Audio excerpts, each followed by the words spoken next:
happy that you are joining us today on The Squeeze. And so today we just decided that we're going to talk a little bit about what we've learned in the last few weeks about white privilege and systemic racism. And so join in if you have any comments or questions or whatever. We are absolutely not experts. We are learning. Absolutely. And but if you have any comments, please, love to hear them. And so anyway, so Lori, what have you been reading? And well, good morning.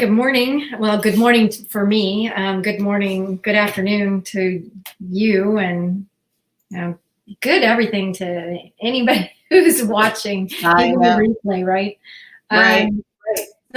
So what I've been reading, I couldn't get White Fragility as a tangible book because it was sold out, which is a good thing, right? Everybody's getting it. So I got Just Mercy by Bryan Stevenson. And because I wanted to hold a book.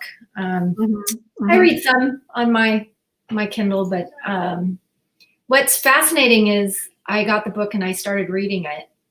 And then my husband came to me and said, I want to watch a movie. I'm like, okay, what movie? He goes like, I think it's called Just Mercy. So I'm like, well, the book is always more in depth. And it wasn't like it was okay to hear how it ended up for me. So, it is a brutal book. I highly recommend it, but I want to preface it with, I have cried a lot. Mm-hmm. And then there were parts that I just had the hardest time reading, and I'm reading it. And then I decided as I moved forward through the book that I didn't have to read those details because they were so disturbing to me.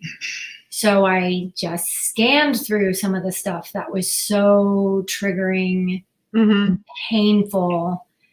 And a couple times I had to just put it down. I just had to put it down and cry. Yeah.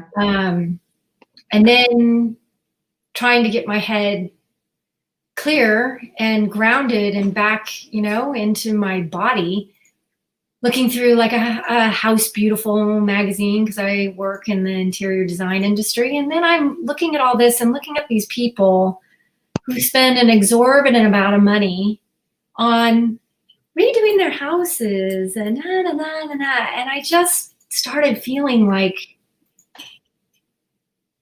we have so much money as a world population. We have so much money. Why can't we figure out a way to use this money in a way that benefits everybody from our heart? I'm not asking people to give people fish. I want them to teach them how to fish. Yeah. It's just, anyways, it just seems extremely overwhelming, and I've found that I've really had to disconnect. And you know what? I'm suspecting, Lori, that it's part of it is because we don't have a lot of control. But we do have some, and we can become, you and I, we're and many people are trying to get educated. Right. And feel that we have control. Uh-huh. And feel like, but you know what?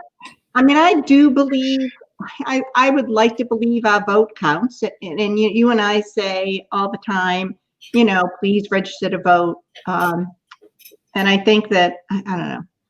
I'm just thinking, with what I'm learning here, I read the book White Fragility, and then I watched the 13th Amendment, documentary. Me too. Documentary. And what I'm learning is we don't have as much control as we think we do. There's a group of people who, that we voted for, right? Yeah, but in a very small group of people who kind of are setting the rules. And we've talked about big pharma. We've talked about corporations being involved in our health, in our education. Well, here's another example. I'm not saying it's all big pharma's fault, but I'm just saying, you know, I found out something that was shocking to me. Oh, and you saw it probably as well in the 13th Amendment, that there is a little club of big corporations and politicians who are pretty much deciding what our laws should be. Called ALEC, the American Legislative Exchange Council. Yes, that was eye-opening. Oh my goodness. I couldn't believe it. Yeah. I was like, and the names that are in their pocket. AT&T, Verizon. I just wrote down a few. Walmart. Big Pharma. Pfizer. State Farm. I mean, huge corporations, and lots of them. And they're basically saying, you know, hey, this is a law we want to see, you know, and I'm beating around the bush because basically, you know, the whole thing of the 13th Amendment is that, you know, this prison system that we have right now, you know, is kind of another way of imposing racism. You know, when you consider that Black men are, I think they said 6.5% of the population in the United States, but 40% of the prison population. Right. I mean, that is shocking. It is shocking. You know, and Bryan Stevenson, the person who wrote Just Mercy, he was in that documentary, and he was speaking about, he has done quite a bit. One of his focuses is on children in the justice system. Yeah. And how they are being incarcerated at like 13 and 14 years old. And then they are saying, oh, they're going to be put in with adults in the adult prison system. And those are the parts where I just had to put the book down, because it is brutal what our system is doing to children. Right. And then we sit there and go, oh, we're so upset what these people are doing. And it's Black children. Yeah, Black children. Exactly. Yeah. Yeah. Yeah. And they even interviewed one young man who was stuck in the system for like 2 or 3 years. Yeah. There was never a charge against him. He couldn't pay bail, and then ended up. He couldn't stop. He couldn't make bail.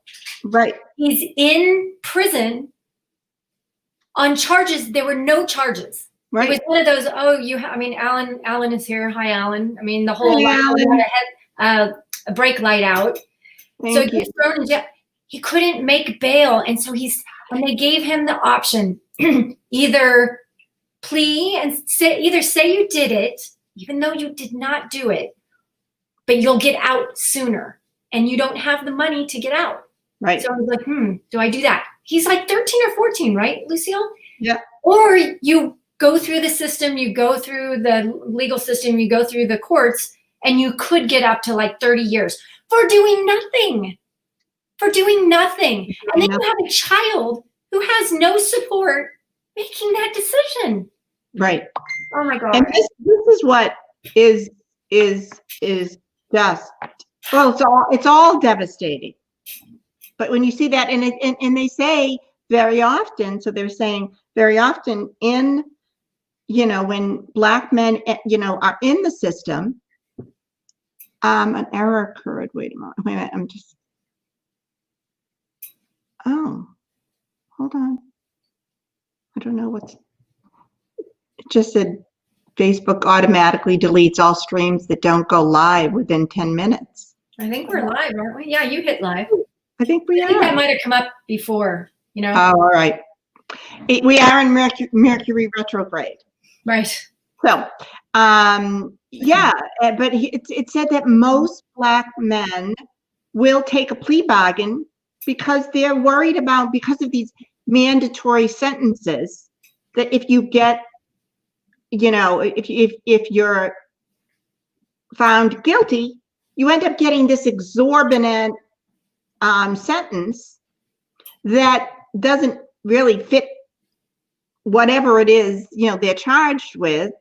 And, they end up sitting in this, in the system for so long, they take the plea bargain, which is another heartbreaking, fact. Yeah, no, I would highly recommend the movie. It was very well done. Mm-hmm. Quite a few people spoke, prominent people in the justice system who know it's broken, who are doing things to help fix it. As I said to you earlier, I feel like, that iceberg that just peeks out of the water, and it's this tiny, actually you see the iceberg and you're like, wow, that thing's huge, but underneath it's massive. Yeah. And what I'm finding is, as I read and watch these documentaries, this problem is more than massive. Yeah. And we can't allow it to make us feel overwhelmed, because when we feel overwhelmed, then we feel like we're helpless and we can't do anything. So I just have to say, this is Thankful Thursday. That's one of my hashtags I use for a client.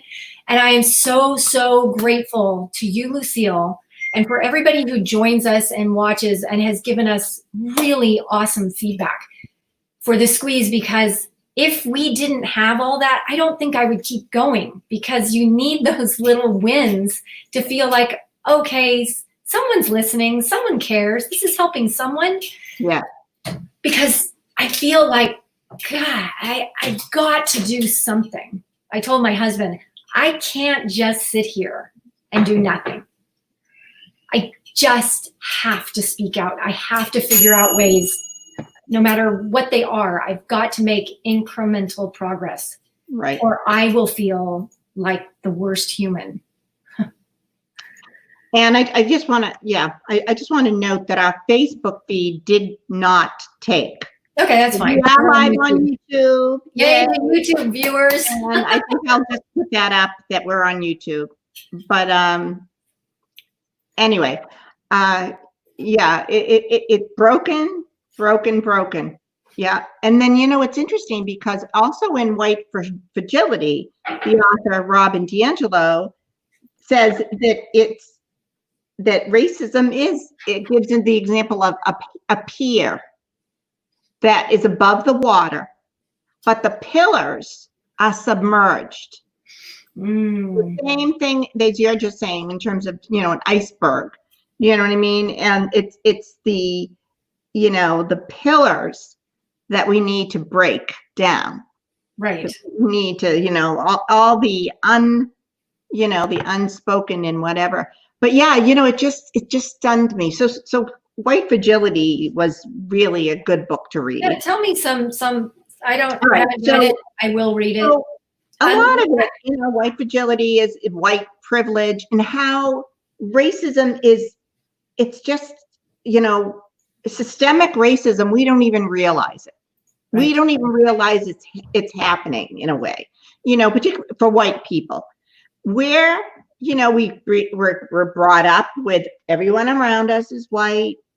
Everybody, most of who we see on TV, white people. All our presidents, other than President Obama, have been white.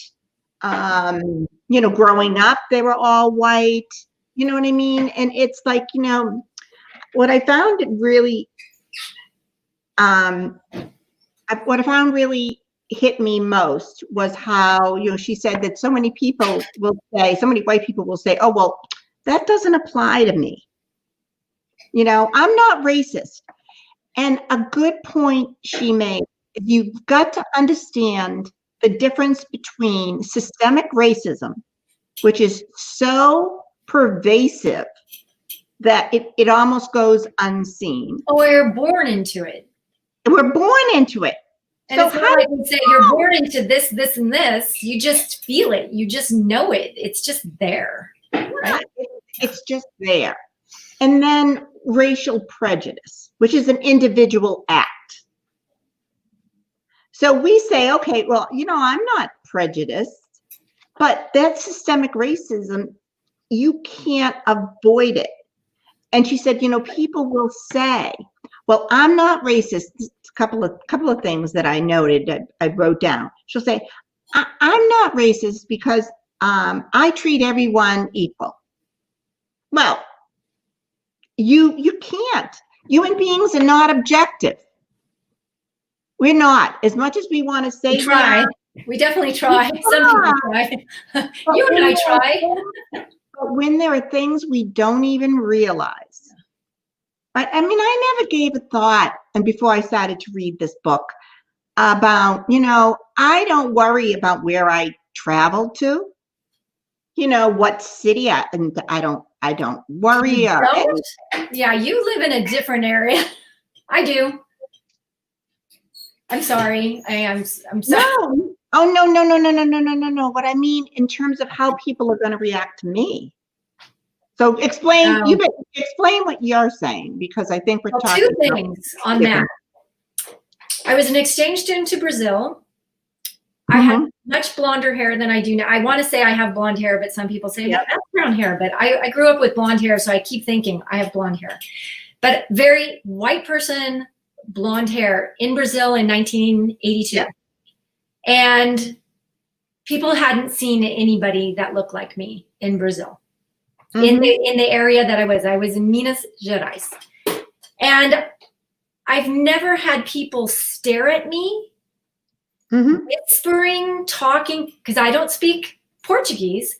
Right. And so to feel that feeling of, I felt like I was an animal in a cage, like I was, even though they were like admiring, maybe they were admiring me. It was so, first of all, I'm a total introvert. Yeah. So to be there and feel like, oh my God, now I am totally out there, hanging out there, and everybody's looking at me. I wanted to hide.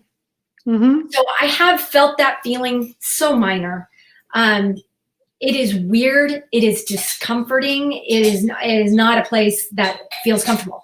So back to when you said, I don't think about where I go. I mean, I live in LA. I was dating a lawyer when I was younger, in my 20s, and we went to Leimert Park for a festival. Yeah. And I'd never been to Leimert Park before. I trusted this guy. He's a white guy. He might have some Latino in him. I can't remember. But we show up there as, hey, this is a festival to go to. And we are like the only white people there. Right. So I have put myself in positions. I can tell you I was in Philadelphia. I've had experiences in my travels where people have told me you're putting yourself in a very bad situation. So I'm not talking about that. I guess I'm not talking about that. I'm talking about, and I have to say that in White Fragility, the author says that white people will often say, I was the minority at my school, or I was the minority in this situation or that situation. She says, for us, it's a temporary situation. Absolutely. Right. Exactly. It is not, that you have to live your whole life. Yeah. It's interesting because what she says in that with that comment is only white people are in a position to oppress other people on a grand scale. Well, because of white supremacy. Not just white supremacy, just being white. Oh my gosh, being white in America. Yeah. Right. And when you're, like you said, when you're not paying attention and just going to school, going to work and seeing your friends, and you're not having any of these adverse issues going up, you're just in la la land.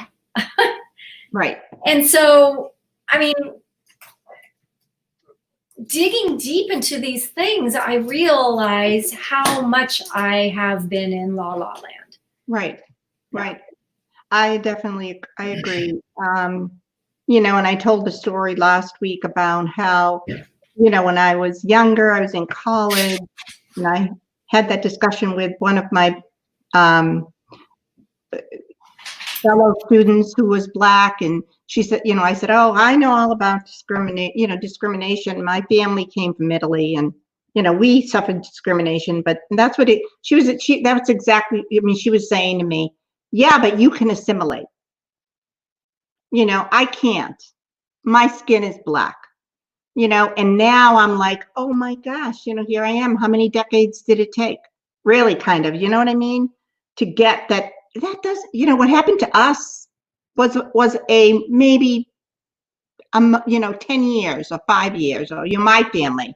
It's not generations after generations after generation.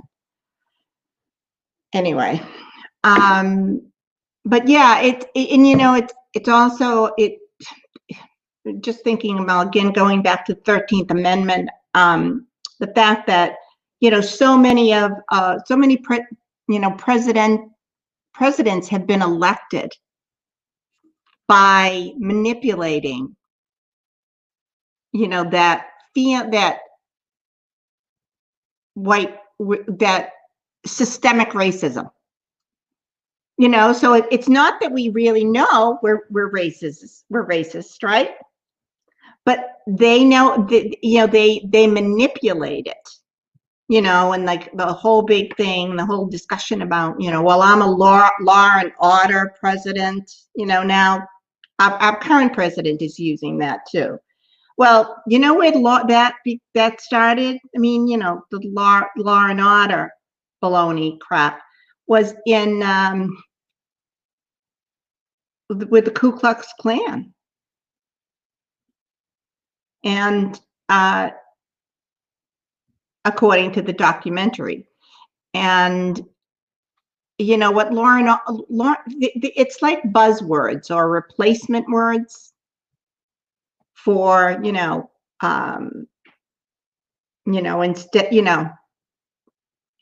I'm having a hard time articulating this, and I am, because it's so egregious. It is. The thing is, I mean, the thing that killed me is watching the different presidents and how they highlighted the way they changed their wording to appeal to the people, and how they manipulated the wording in order to get the votes they needed. Yeah. To appeal to white people. To not just white people, to Black people. Right, Rachel? Yeah. My daughter watched it with me. We stopped it, I don't know, probably 25 times. I am not joking. And talked about it. I'm so glad that she watched it with me, because there was just so much. It conjured up so many questions and oh my goodness, I can't believe this is happening. And she is just like, I can't believe I can't vote this November. I desperately want to vote. And the 13th Amendment, we should say, is the amendment which grants freedom to all citizens except to felons. Right. To prison, people who have been in prison and who are felons, they can't vote. Right. So they found a way to continue this oppression, right, through the prison system. Yes. Yeah, we need radical reform. Right. And that the prison system is run by a private corporation. Yeah, I think I'm getting so, I don't know. People, if you're watching this and you're curious, watch that documentary. It's an hour and 40 minutes long. Yeah. It is worth opening your eyes to. It's amazing. But to think that the corporation is private. It's called the Corrections Corporation in America, and the government, CCR, making billions of dollars. They are making more money off of incarcerating people than they would if they were free, if they were out. Right. So their total goal is to keep people in the prison system.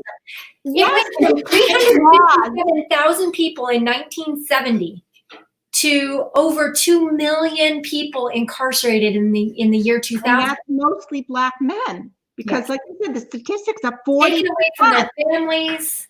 No wonder they're broken. Right. Right. And to think that the federal government pays them like $15 billion. Now, there's the thing, but do we pay our social workers? Do we feed children? You know, there's always this struggle with, with the humanitarian, care. Yeah. No, what we do is we pay people, we pay this corporation to imprison people. And then we vote with our money too, people. I know. As we just said, just watch the film. I mean, you'll see the names of the people who are behind making a lot of money off of this system that is in place. And then vote them out. Vote them out with your pocketbook. The other thing that blew my mind was that then they end up with free labor. Yeah. Right? You've got all these people incarcerated, and then they put them to work, and some companies are actually using the prisoners. Okay. So here's my problem is tons of people are saying, well, you need to stand up for Black Lives Matter and all this stuff, and you need to, pretty much pull your head out of your ass But how many people know this stuff? I had no idea. I didn't. That Walmart, there was another maker. Who was it? Do you remember? Anyways, who have they're making stuff in prison for their companies. But anyways, there was a food company. Yeah, AJ saying that she has us on her big TV. I know. And it's like her morning TV talk show. Oh my God. That is hysterical. I wrote down a bunch of the corporations because I was just appalled. Yeah. Appalled. So AJ got white fragility because we shared that information on the squeeze. So yay AJ. Yeah. Great book. And there are so many good books out there, Lori. I have a list of them that I want to read. The next one I'm going to buy is So You Want to Talk About Race. Yeah. I mean, there's so many. I shared a list that Sarah Blakely had shared on Instagram. I shared it on our Twitter feed. Was a bunch of books and documentaries and movies that I thought they were good lists. Yes, I've done the same. And but there's so many that I want. When they call you a terrorist is another one. And as I'm reading and I'm watching these documentaries, Lori, what it reminds me of. So they basically want to make the Black man look like a criminal and all, the bias. They don't want to. They are doing it. They're doing it. It's happening. That's the goal. And yes, they're doing it. And that somebody to be afraid of. A friend of mine told me it's not wonderful. Told me about this wonderful young man that she taught, a Black man, and she's a professor at a college, and how he told her, the whole class, as a matter of fact, that when he comes in by the MBTA transit system, and she said people fear him. He was, I guess, very tall, a big kid, very handsome though. But that he could feel how people feared him. And I'm like, wow, you know what I mean? Just craziness. So that's the goal, right? And I kept thinking to myself, oh my God, and then try to get it, pretty much getting any of the activists that have fought for equality and, fought against racism have either been put in jail, or, you know, are exiled. Or they were murdered. Or murdered. And I couldn't help thinking, and I don't want to take attention away from this critical issue of systemic racism, but I couldn't help think about the women who have fought for equal rights, and, you know, the feminists who were always called crazy, you know, bitches, you know, just, you know, out there, you know, and it's interesting when you challenge the powers that be, The status quo. How you are presented as, you know, you are marginalized and you are not taken well, or you are taken right. so seriously that they defame you. You know, So what comes to mind when we were watching the film, the documentary 13th, was we've been here before. You know, we've stood up. We have fought as a country against this, powerfully fought against this. So here we are again, powerfully fighting against this. Yeah. How do we sustain this? Because what seems to happen is some big thing comes into the news and then that gets replaced. You know, the media fuels this stuff. And then things die down, and it can't die down. Yeah. I mean, we've got to consistently hack at this until Right. there's major change. And I think conversations are helpful, and beyond helpful. And what I found interesting. You think what is helpful? Conversations. Oh, conversations, right. Conversations that people are actually, you know, having conversations, and, you know, in public. I also, I think it was either is it Van Jones? Is that he's on CNN. Or Cory Booker said, what we have today that we never have had is our phones, our cameras in our phones. So you can't deny. Right. What you can see with your own eyes. I have been following a photographer, a fabulous LA photographer. His Instagram handle is The Light Record. Mm-hmm. And he works for like the travel industry, right? And he has totally embraced this movement. I mean, he's gone from showing beautiful pictures of the world to going, are you kidding me? We've got to do something. And he has been, his hashtag that he uses all the time is always film the police. Always film. When I first saw that, I did not know what that meant. Yeah. You know, I mean, that's why we have these conversations. That's why we have to keep talking, because you don't know what you don't know. And you're not going to know anything until you start opening your freaking ears and listening. Stop talking. Listen. And the thing I found, again, another startling thing, a startling fact that came out of the documentary was that the police in the 80s were funded, like they got huge funding. I mean, like an increase in funding to just about militarize our police forces. And it actually was in Bill Clinton's administration.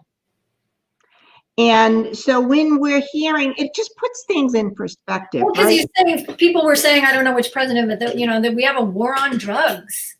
So if we have a war on drugs, who's going to be the people, you know, fighting for them? Well, they were the police.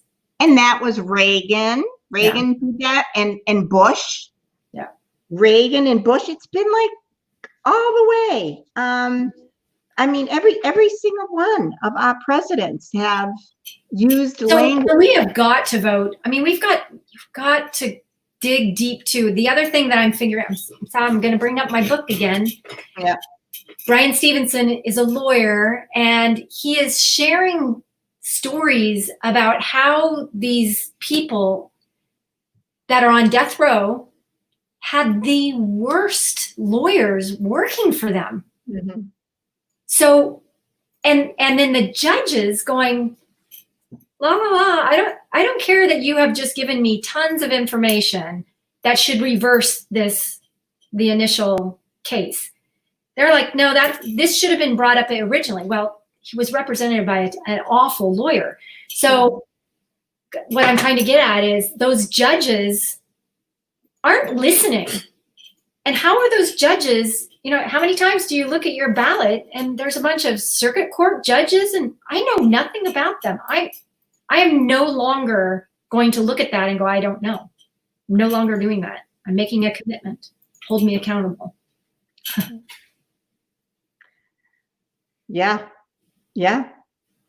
So, well, we wanted to keep this brief, right? Yeah, we definitely do. There's so much. I mean, you could talk, but like I said, we're just learning.